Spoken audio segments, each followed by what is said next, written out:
Gaddar Telangana film అవార్డుల ప్రదానోత్సవ కార్యక్రమం శనివారం ఘనంగా జరిగింది. ఈ కార్యక్రమానికి ముఖ్య అతిథిగా వచ్చిన సీఎం రేవంత్ రెడ్డి తెలుగు సినీ పరిశ్రమకు ప్రభుత్వ మద్దతు ఎల్లప్పుడూ ఉంటుందన్నారు.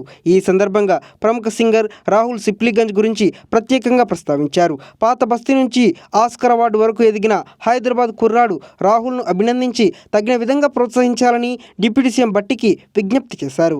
ముఖ్యమంత్రి రేవంత్ వ్యాఖ్యల నేపథ్యంలో తాజాగా రాహుల్ సిప్లిగంజ్ సోషల్ మీడియా వేదికగా స్పందించారు. ప్రజా యుద్ధ నౌక గద్దర్ ఫిలిం అవార్డ్స్ కార్యక్రమంలో లేకపోవడం తనకు బాధగా అనిపించిందని, కానీ ముఖ్యమంత్రి రేవంత్ రెడ్డి మరోసారి తమ గొప్పతనాన్ని చాటుకుంటూ హైదరాబాద్ గల్లీల్లో పెరిగిన ఒక కళాకారుణ్ణి గుర్తించి సత్కరించారని ఆనందం వ్యక్తం చేశారు.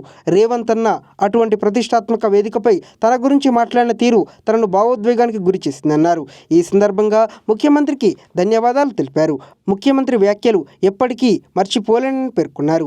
ఉప ముఖ్యమంత్రి బట్టి విక్రమార్క నుండి వచ్చిన హార్దిక స్పందన, ప్రోత్సాహం తనకు మరింత ఆనందాన్నిచ్చిందని, ఇది జీవితంలో ఎప్పటికీ గుర్తుండిపోయే క్షణమని రాహుల్ ఎమోషనల్ కామెంట్స్ చేశారు. తెలంగాణ ప్రభుత్వం కళాకారుల పట్ల చూపిస్తున్న ప్రేమ, మద్దతు నిజంగా అభినందనీయమన్నారు.